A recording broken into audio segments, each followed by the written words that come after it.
We did want to talk about another number 10, another Munster number 10, Joey Carbery. They were easing him into the starting lineup, which I guess is the right thing to do. You don't want to kind of say, oh, you're automatically our number 10 and everything is, it's not a messiah situation, but equally there's a bit of competition in the team. There's somebody there in JJ Hanrahan who you want to turn into a viable alternative, and somebody who you want to make sure understands this is a bit of a kick in the hole, and it's also, come on, let's go. This is the standard we're at now.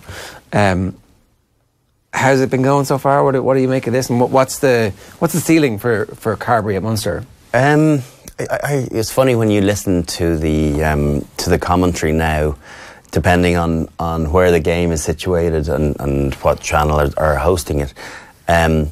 The quite biased Irish commentary, I'm sure at times we're probably oblivious to it. Probably him. But the unbelievably biased Scottish commentary in the Glasgow Munster game. Now, in fairness to them, they were played off the park in the first half, and then Joey Carbery came on. His pack got their act together, gave him a better platform, but he looked pretty impressive. I thought he looked like he had a nice bit of variety to his game. He looks as though he's going to create things, and it's going to take time for him to properly get to know their way of play, get to know the players.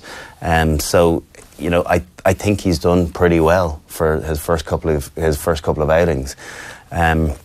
Do I think he's going to be a shoe-in for the 10 jersey? Absolutely. He makes things happen, and JJ didn't have his world's greatest 40 minutes. I think it's a funny one where I saw he didn't get subbed off at half time, but he got subbed off at 43 minutes. Yeah. And he did get subbed off after kicking a goal, but that's a big statement in itself that Joey came on, did really well. They still lost the game, but Glasgow didn't get their bonus point, and I thought he dictated play and created opportunities for his players, and I think he's an incredibly astute signing for them, and he'll be great in time, but it'll take a couple of months, definitely. He's starting at 10 this weekend, and Tadhg Byrne is also starting, Peter O'Mahony's also starting, Chris Clute is also starting, and it'll be interesting to see how this pack. That team in itself looks better back. already. Taudé's back on the Tommy O'Donnell's pretty much fit and getting close to being an issue again. He's on the bench. Suddenly, you mean Haley Chris looks Farrell's good. going to be back Haley at some looks stage. good. Haley looks like he started well. At 15. Sweetenham's had a brilliant start to the season. We know what Conway's capable of. Keith Earls. Scannell's been really good in his 2 games. He's going to have a brilliant team to work I with. think they're going to avoid the injury crisis they had last year. I think Byrne, and everyone was worried about Zebo, but if Haley can stay fit, he looked good. His offloading game, he can break the line, he can counter attack. He's solid under the high ball. So I hope they don't miss Zebo too much. But I think the Carbery, Haley, and Byrne in particular, those 3 just plug some of the issues that I think.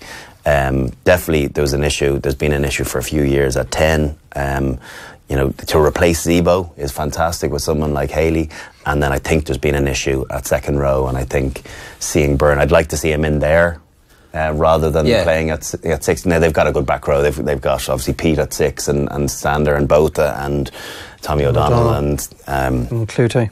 And Clute. So they've got a melee of back rowers, but they need a bit of grunt work and a guy that's clever and smart in the second row, probably along with Klein. I think they have the makings of an improved team again this year. Yeah, there's a lot of talk about that second row and actually being able to put pressure on the incumbents in the Ireland team. Suddenly Munster, from last season being a team which was like, it always looked like it was paper thin, that they were really good if everybody was fit, but they never had everybody fit. Now they look like they've got depth because of the injury crisis, forcing them into giving players game time in the younger players, and then also just acquiring talent. Like, they're a really good team now. Yeah, they on paper they look really good, and again it's to do with strength and depth.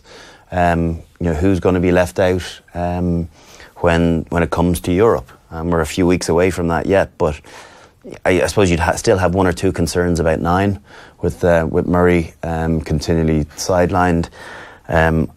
from what I hear, it's not as serious as being was originally suggested, or with Van Graan not saying that I've no comment about an injury, everyone's going to panic immediately.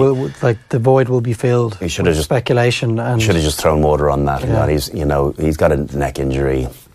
It's not brilliant at the moment. We don't really know, but we're hoping he might be back for Europe, but he may not. That is like, okay, grand. It's not like, what's our World Cup looking like? That's what happened immediately. Is like, is this it's neck, career ending? It's panic. Let's just get something out and take that away. Yeah. So I saw Cronin had picked up a bad injury at the weekend and or a nasty knock. Yeah. I couldn't find it though. I couldn't see it. No, I couldn't see it. I don't know why.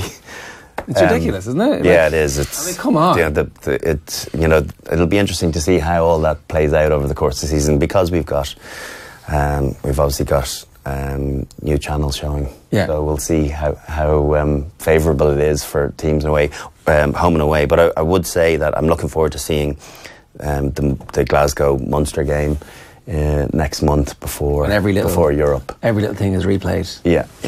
They got a little bit schooled in the first half, and in fairness to them, they almost schooled Glasgow in the second half. They're rucking their body heights, their nastiness, their ball carrying. It was just a different. They must have gotten some telling off at half time, because they were poor in the first half and they were very good in parts in the second half. Yeah, that's going to happen in the early season. Thanks a million for watching. If you want to subscribe, well, there's the button right there. If you want to see more videos, hit that down there.